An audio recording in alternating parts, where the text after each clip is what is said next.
I came on board at a time when the company was facing difficult challenges in terms of its going concern. And it was at that point in time that actually there was basically lack of serious hope by all the stakeholders, both the customers, the suppliers, the shareholders, the staff, basically everybody had started losing total hope. Now this hope started getting lost when we published our results, and you know, as a quoted company, our performance is a subject of scrutiny by quite a number of stakeholders. We are scrutinized by CMA, by NSE, and we are also supposed to publish to the investing public. And it was clearly captured that the company was facing a problem of its going concern. Now, the investing public, the moment they look at that particular statement, they ask themselves, then, how do we recover our position which is in that company? Suppliers are looking at how do we recover our indebtedness from that company. Financial institutions are looking at how do we recover our financial support in terms of indebtedness to that company. Staff are looking at how are we sure that actually we have a salary for the next 12 months. And it reached a level, shareholders are also asking themselves, how do we survive in an environment of perhaps a declining share price and without hope that actually we'll ever get dividends? Because those are the only two critical benefits for shareholders who are the major investors in the company. So every section of stakeholder was facing a lot of lack of hope. The next question was, given that kind of a situation, how do we cure that? One of the critical problems to the cure was inadequate working capital, because this is a capital-intensive business. To develop a bag of cement, there are processes which are highly capital intensive. And that required an issue of working capital, right? Number two, when it comes to profitability of the company at that point in time, the productivity was very low. And actually the company was leading, albeit in the wrong direction. The company was leading in terms of administrative costs, or basically what we call overheads. So then the board sat down and came up with a strategic plan on turnaround of the business. Once you do that turnaround strategy, you see we have only looked internal. All those things, manpower control, product development, which involves the plant, was inward looking. Outward looking, the other key pillar of the strategy was market regeneration, right? Market regeneration.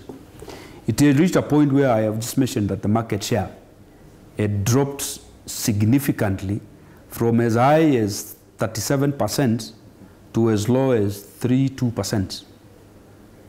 So the strategy was, how do we get back to the trends? So that market regeneration was critical, right? So at the board level, there were only two key issues: market regeneration and resourcing. One of the strategies was for all the contracts which were existing at the time when they lapse, right? When you renew those contracts, you renew them at reduced earnings per person.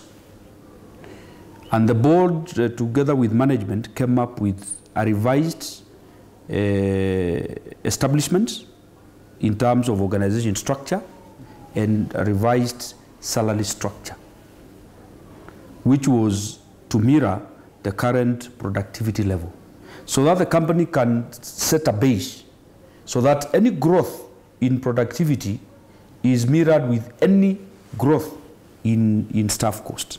The board, together with all the other approving stakeholders, that basically the parent ministry, Ministry of Labour, it approved a staff redundancy program. A staff redundancy program, right? Now, this staff redundancy program was structured in 3 levels. The first level was to deal with contract staff, right? Now, what happened is that all the contract staff, all the contracts were terminated. All the contracts were terminated for all the contract staff. And we went through what we call a suitability assessment process. You see, once we terminate your contract, I mean, you are supposed to be paid all your dues, right? And then we went through a suitability assessment process where you assessed whether you are suitable for a particular job, and you are given an opportunity of applying for the job you would want to do, which is in the revised organization structure. Now, once you apply for that job, you are called in for a suitability assessment interview.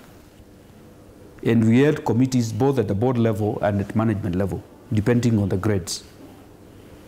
If you are found suitable for the job you have applied, then you're given a 3-year contract at the revised salary structure commensurate with the job, and then you continue running as an employee. We came to the last phase, which was the most difficult phase. We were left with 270 staff who are on permanent and pensionable terms, right? Now, if you apply the redundancy program on the 270, the amount of money involved was too much for a company which was also struggling to look for money for working capital. So what happened is that management sat down. We did some mini retreats within the company.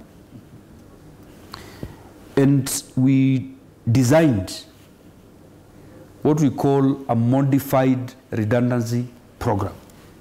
Modified. The reason why I'm calling it modified is because in the eyes of the law, it cannot pass the test. But we wanted to modify it to be legal. Now, any redundancy program, one of the key requirements is that you're supposed to pay the employee all his terminal benefits immediately after a release of the staff. Now, the company did not have that money. So what we did is that as management, we projected and saw that within a span of 12 months, we'll be able to raise adequate money to pay off these employees. So what we did is that we developed a settlement deed, a settlement agreement, which was to be used between management, or basically the company, and the employee. That we will declare you redundant, right? But we will not pay you immediately. We will pay you over a period of 12 months. And the settlement deed provided that the employee will surrender, will cede his right to sue the company in as long as payment is done within the 12 months. Approximately the last phase, that last phase of the 270 people, it will result to a saving of at least 20 million per month.